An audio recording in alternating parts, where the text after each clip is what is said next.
Here I'll demonstrate how to create a video presentation using a PowerPoint slide deck. First, I'll create a slideshow as a PowerPoint file with a voice narration that accompanies the slides and that establishes the length of time each slide appears on screen.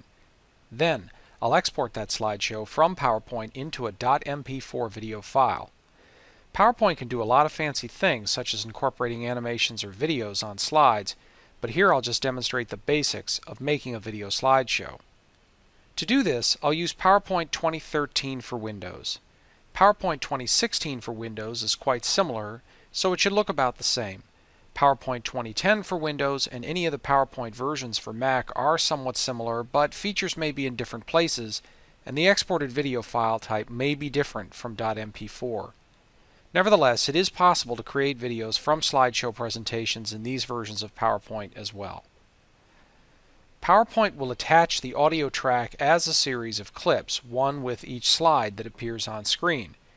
I will have the option to re-record a clip if it doesn't sound right to me, but it is best that before I record anything, I rehearse the script several times.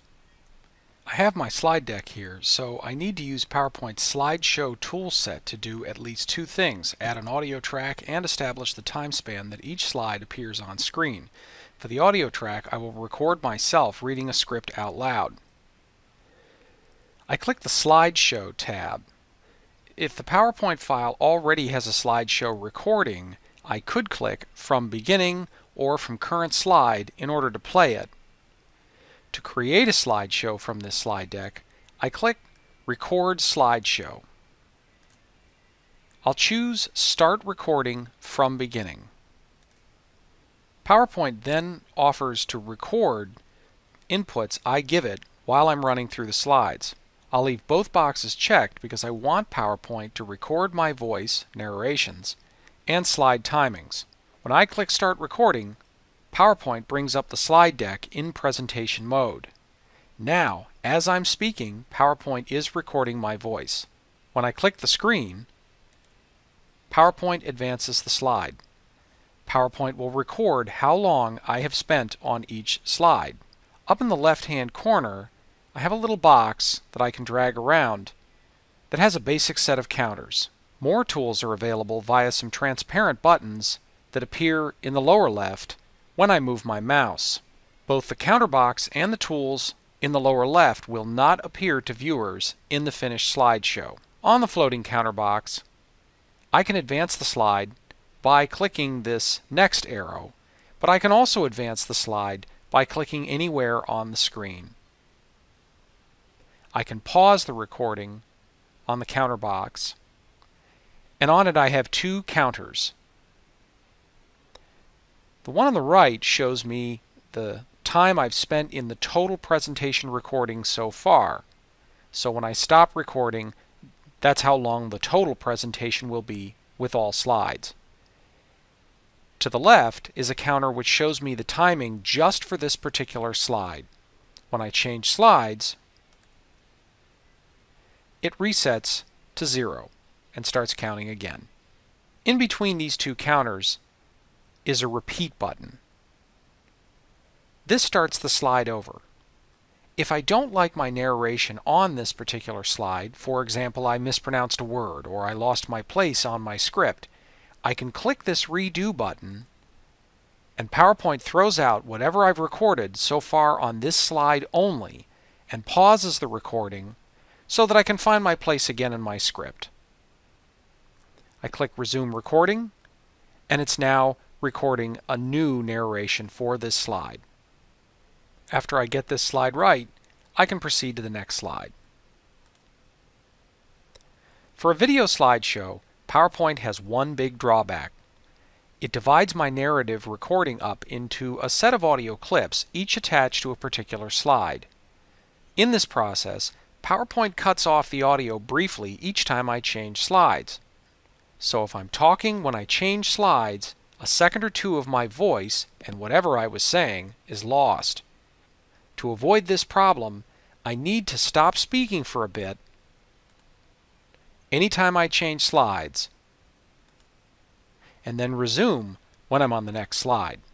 When I've finished recording my presentation, I can either click on the ellipses button down in the lower left and choose End Show, or I can simply press Escape on my keyboard.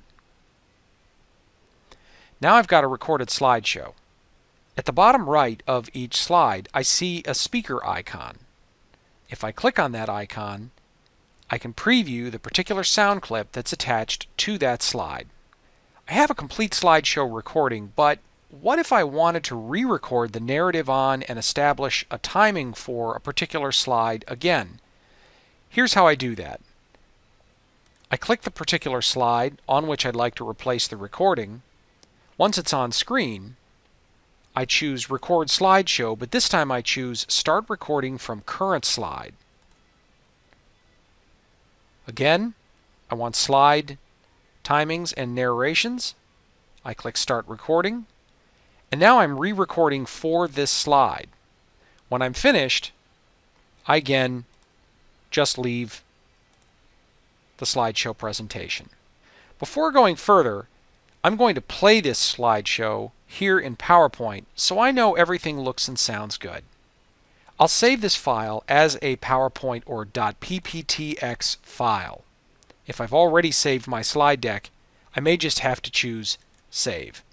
That way, even after I export this slideshow as a .mp4 video file, I still have a file in which I can return to easily make changes. To export my complete slideshow as a video, I click the File tab, and then from the left-hand menu, Export. And then create a video. I choose an appropriate presentation quality, which will also govern file size.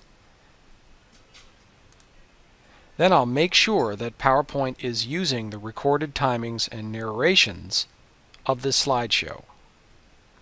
If I had slides at the end of my slide deck that I didn't get into my slideshow recording, PowerPoint would add these to the video at 5-second intervals. If I used every slide in my slideshow recording, though, this default doesn't influence the final video in any way. I then click Create Video.